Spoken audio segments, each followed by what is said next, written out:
So, ayan na po yung ating finished product na ating paksiw na style, adobo style na ating mix na isdang maliliit. Ayan, minekos-mekos ko na po yan. Ayan, meron tayong panghimagas na mangga. Umuulan, nakabili rin ako. Ayun, dami ko binili na saging. Gusto na aking anak nalaga ng hilaw. So, ayan, mag-iiting portion na po tayo. Nakutuloy lang ako. Ayan, narinig nyo, katak na ulan. Ang lakas. Ayan na po siya. Pinamad na ako mag-taga ng yelo para sa pineapple juice. Pagka mga kalaban ni Batman kakainin yung pineapple juice. Tingnan nyo, ang dilim. Sa ano yan? Yung ulan, ang dilim. Nauna pa lang. Asa natin dito, alam ko. Ang dami na agad sinandok na namin, ayoko nang bumalik. So, ito po, mamaya-maya na yan. Kukuha ko ng gulay. Yun, dito siya, sa tabi. Lahat po ng gulay na yan, walang tapon sa akin. Luya, kinakain ko, maganda po yan sa katawan. Diyan po na wala ihika ko ng bata akong luya, sinisili ko ng tapon ko. So, maglalaway na ako. Ito pong tawag dito yung kulero is red sniper ba yan? Ayan. Sabi ito kasi malapad ang ano niya. Ayan. Ikakabi ko siya. Ayun po, nakadaga ko. Ayan. So, paano po? Galit-galit pati-pati na tayo. Pag-magtsura ko, hulas na.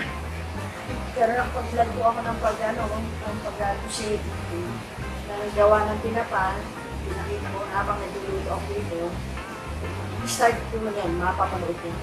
So, ito po, dagdal ako ng dagdal. Gulay muna. Para po sa inyo, mga kabesi, mga pamangkin, lahat ng mga OFW, na followers ko at hindi rin followers, yung mga nasa Facebook page ko, at saka yung sa Reels, sa TikTok, kain na po tayo. Dami! Sarap talaga. Good. Wala sinabi mga kapi-kapi sa akin. Gulay pa lang, ang sarap na. Umuulan pa man din. Ang sarap. Tulog ako kayo. Sarap na. Ganito po ang aking simpleng ulam sa araw-araw. Minsan, bulang lang, dining-ding. Kita nyo, 68 years old na ako, wala pa ako yung maintenance. Salamat naman. Huwag muna. Huwag sana. Mga bawang, nakain ko yan. Kasi sa Hong Kong nga appetizer, iyahain sa'yo pickles na luya. Ang sarap. Pickles na bawang, pickles na sibuyas, yung maliliit na ganyan. Ang sarap po.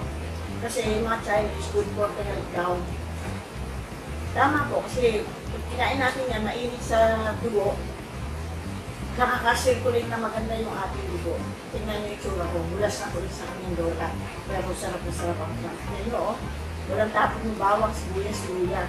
Ang nilalagay ko yung luya sa mga ganyan, yung hindi masyadong magulang, hindi tama lang. Kasi pag magulang, sarap po yung mga pang-tinola, sa sabaw, sa mga mura na ganito, mga pwede mong kainin, sarap. Matipid pa sa ulam, kasi malasa-malasa. Ayun pa. Sarap. Hindi na po ako naglagay ng asin. Nagdagdag pala ng patis. Kasi naglagyan tayo ng asin, naalala ko, naglagay ako ng patis, baka umalat. Kaya dami kong lagay ng asin, kaya sakto lang. Kaya nabigyan ko. Yung mga kaidaran ko, yung mga ganito na maraming bawal-bawal. Ang sarap ulit kung sa ng labanos, huwag yung itatapon. Ang sarap ulit sa sinigang, lalo sa salmon. Sarap.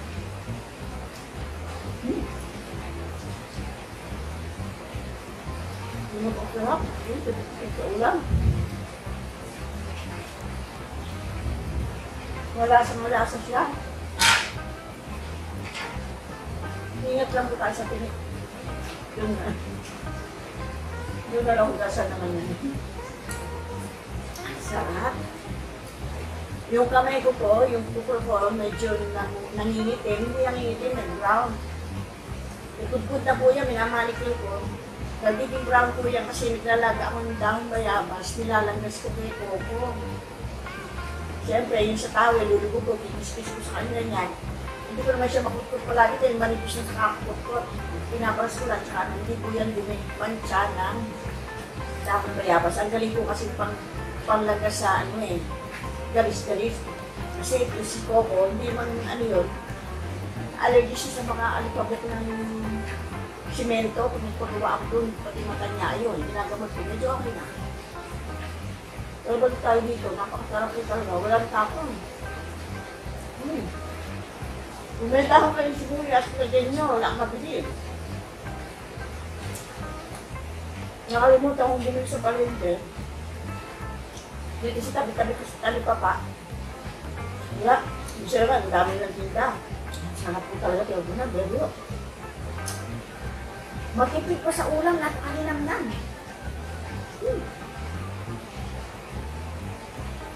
Habang nagtatalon ko ito, lagyan yung sarap. Sarap ulam. Napakasarap po ng dahon ng gabano. Naku, pamaki, ate, ito bagay sa'yo. Sobra ka na malusog. Napulog. Kasi dito, proven ko na po sa sarili ko, kahit marami ko nakain kanin, basta mga isda, gulay ang aking ulam. Hindi ako basta-basta tumataba. Pero pagkakatni ko, ay nako. Isang araw at isang gabi lang magkain mga ganon. Para akong lobo na, hinihipan, bilis ko lumintog. Isa pa lang nakakain ko, pero ang dami ko nakain kanin kasi ang sarap. Dito po sa Pilipinas, may kamahalan pa nga ang maliliit. 350 isang kilo. Wala po itong isang kilo. Pinili ko lang yung mga type ko. Sabi ko, ako lang naman, tsaka yung mga aming anak. Kasama naman magluto ako ng marami, natitira lang na ano. Pero matagal yung sarap ko yun, mag-miriam sa rep. Lalo pag inutom ka sa haping gabi, naku po, sarap. Sarap.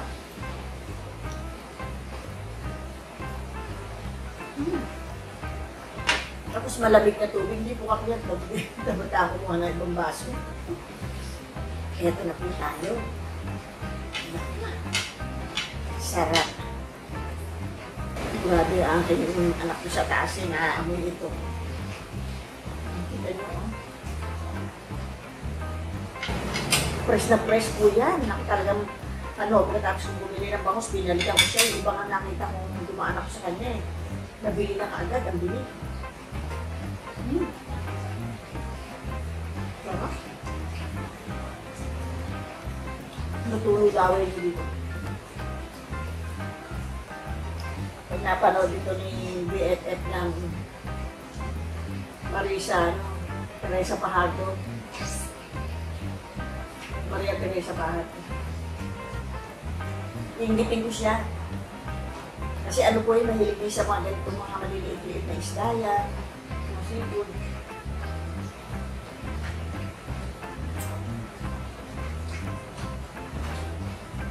Sa US po siya yung nag-request sa akin na gawaan ko siya ng pinapambangos at saka pinapapilapya.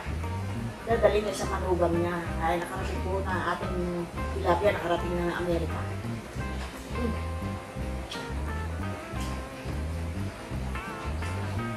Yes, maingit ka dito. Diyan lang siya sa Martina, pagkano sabi niya, meron ako ganyan. Kita dito, meron akong ganito. Sa din, dami yung pinadala sa akin. Kung ano-ano. Ang ingredients. Yung binigay niyang pag sa akin, paborito ko hanggang ngayon. Napakasarap. Sarap po kainin itong ano. Malinang lang yung ulo niya, oh. Pag nakakita kayo ng ganito mix-mix sa palengke, fresh, kunin nyo na. Pag hindi fresh, wag. Kahit gustong-gusto ko pag hindi fresh, kasi kahit anong sarap ang luto mong gawin, hindi mo siya, lalo sanay tayo kumain ng mga sariwa, mga fresh. Kaya pag ako, bubulahin ng mga tindero sa palengke, ganito sabi mo, bulahin. Sabi ko, sana yung kumain ng fresh. Ng buhay pa, nubuli namin buhay, kaya alam ko ang lasa ng fresh at saka hindi fresh. Aso nga ayaw kainin, pagkailado niya. Kaya no, sarap, dagdal ko ng dagdal.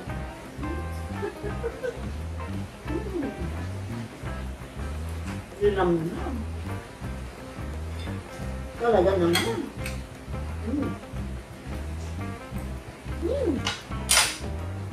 Walang tapon. Kung kumakain lang ng itong pusa ko, gagalit ako. Sabi lang, ba't pinibigay ko sa kanya? Wala na siya makuha. Kaya tupuon na, napakasarap. Kaya nga, ilapit ko yung camera sa inyo. Hindi ko pala, pinakain ko. Diba kasi meron kang camera na tinututok talaga ni Dexter yung pinakain ko sa camera at nakikita niyo yung sarap ng pagkain. Naubos ko yung gulay, naubos ko natin ako na. Lapit ko na lang po. Talaga namang napakasarap. Tapos maligat-ligat yung kanin ko. Ba't ayaw makita yan? Ayan po. Oh, sarap.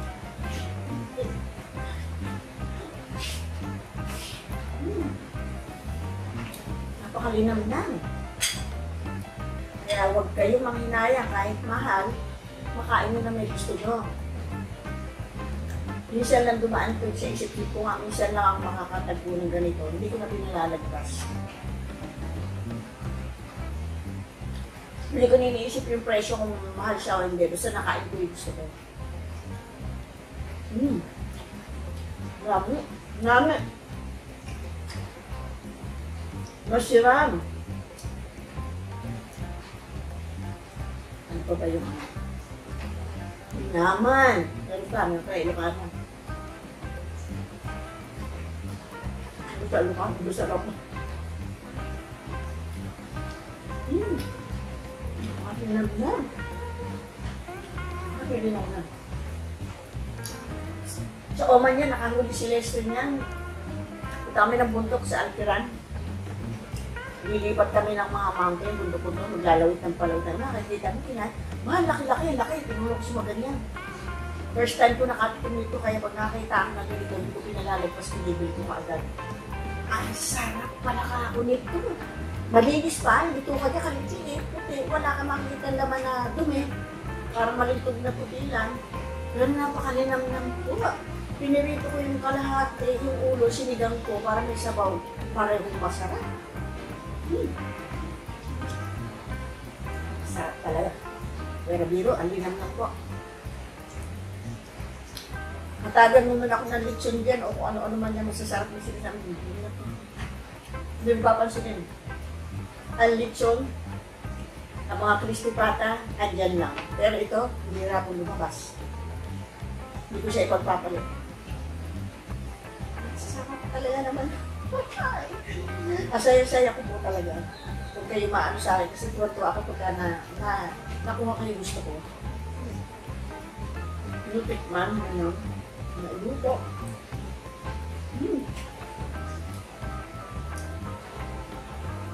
Hindi naman. Yung kumukulog niya, takot mga aso. Napakasarap po talaga. Parang bilo. Ang sarap.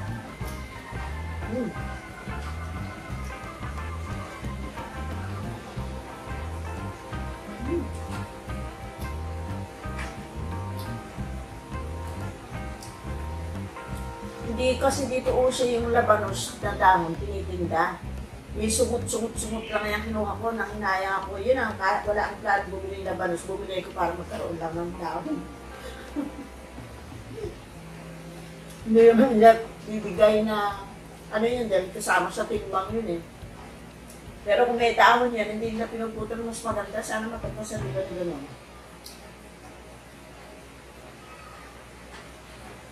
Mas masarap po yan sa mustasa. Ang mustasa, may pait-pait pa yan. Ito ang bango-bango na, ang sarap pa. Grabe sarap. Ang sarap ng aking paksiw adobo.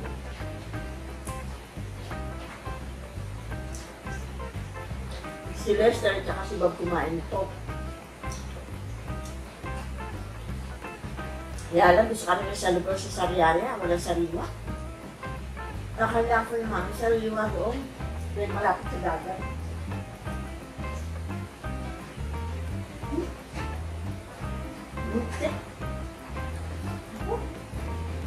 Hindi ko alam kung alin ang uunahin ko. Tanda, ang sarap yung mga tinitin niya. Huwag mo itatapos, sipsipin muna.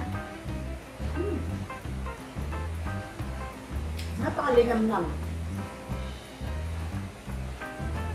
Ito ay bibili ko hindi sariwa. Kasi na-experience ko na bumili ko sa Lulu. Tagal na siguro yung huli. Iniluto ko ng ganito, kahit anong sarap ng timpla ko, hindi ko kain.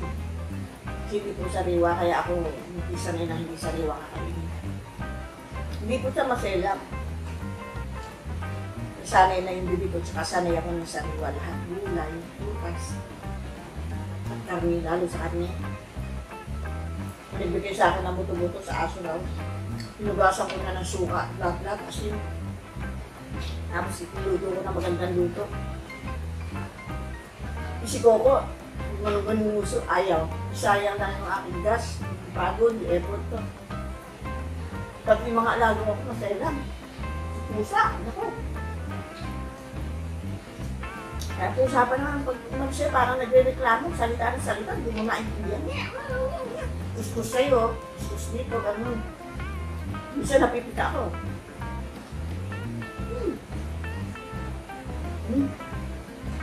Tingnan nga, matipid sa ulan. Kasi napakalinang lang. Basta kanin ko, oh.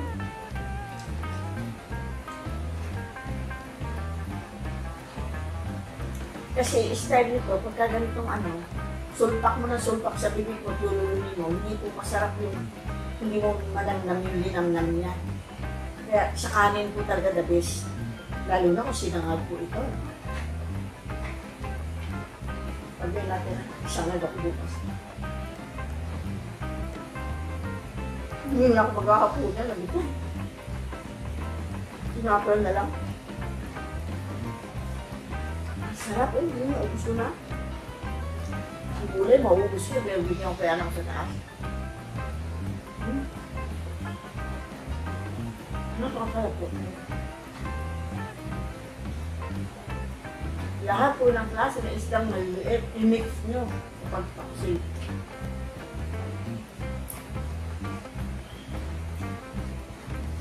Huwag yung isang klase lang. Masarap, pero iba po yung linamnam nila na nag-blend talaga sa sabaw pa lang ang hinalam ko na eh. Parang yung ginawa ko sa Korea noon, nag-paksiw ako ng umaga. Napakabangit, napakasarap. Naging mabili na, hindi naman talaga. Nabili naman ng kanyang tubos na. Ayaw na, gusto niya. Hindi ako kakaalam ng ganito, hindi ko siya makaalam ka. Hindi ako laaka.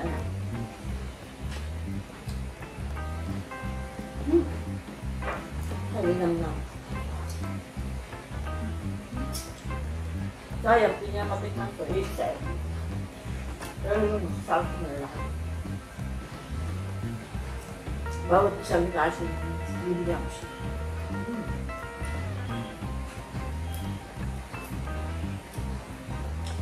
Hindi pa yung adapter ko, isang kasama yung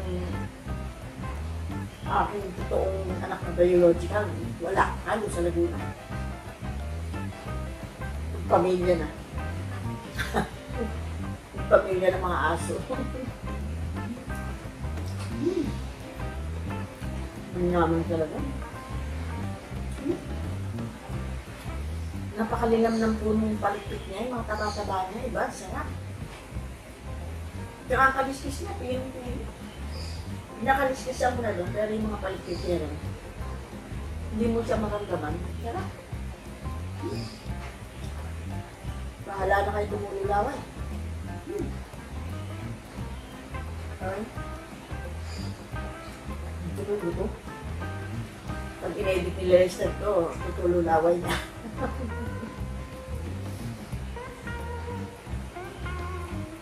May isda lang sa kanilang pwesto. Gagawa ako yan. Nagtanap ako nung natulog ako sa kanila naman. Nung ako nag-isip ako. Ha? Wala talagang tapon.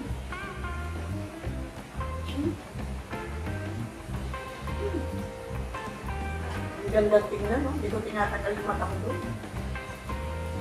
Satisfy na ako yan. May singit-sigala dito. Ano na tayo dito? Bago magkaroon natin.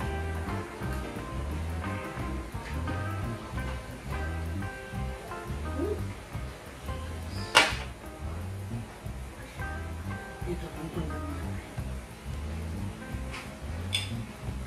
Diyos ko, gagakulangat yung mangga doon. Eh, sugi yung mga bata niya. Tamis na, ma'am. Sabi ko, bitin sa akin isang ito, liliit. Kaya dalawa yan. Pero nabusog ako isa lang siguro.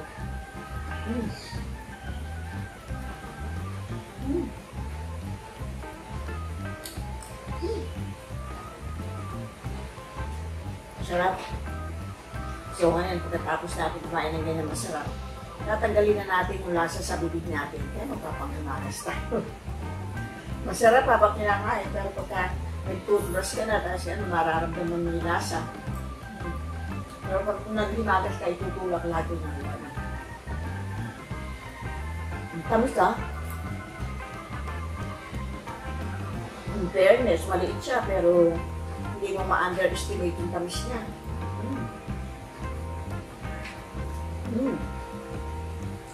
Mahilig ko sa prutas eh. Kung ano yung season, pag bumibili ko, dinadaihan ko na, ayaw ko na pabalik-balik.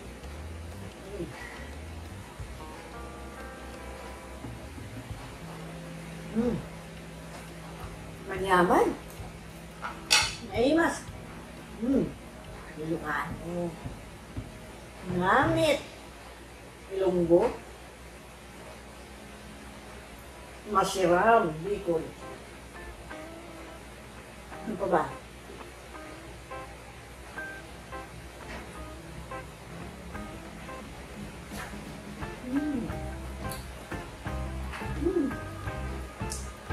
Sarap po. Ayun po. I-off ko na.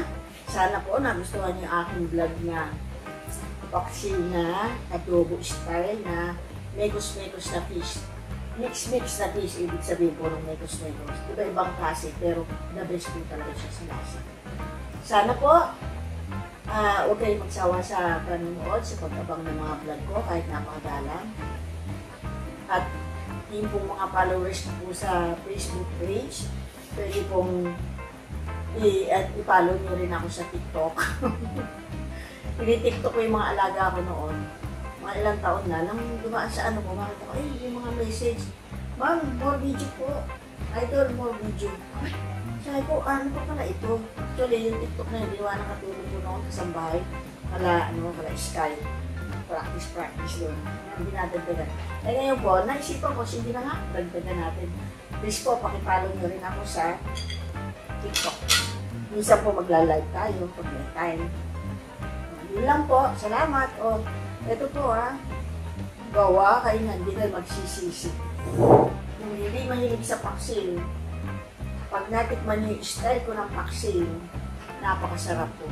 O, Christina Buhod, yung nasa Macau, mahilig din magluto yung batang yun. Tinala niya kami sa seafood sa kainan ng mga restaurant tabi ng dagat. Hindi namin na-video niya gabi. Sayang. Maraming isda dyan sa port na pinupunta mo. Hanap ka ng ganitong mga mix-mix na tumpok-tumpok o kahit hindi tumpok. Mapanood mo to, kaya hindi ginawa ko. Diyos ko, napakasarap. Hindi ka tataba dito. Kahit araw-araw, kaya magsasawa ka naman. Lahat ng bagay. Pagka Pagka sumobra, hindi maganda, nakakasawa. Siyempre, alcohol. Okay. Sige po, next video. Thank you sa panonood.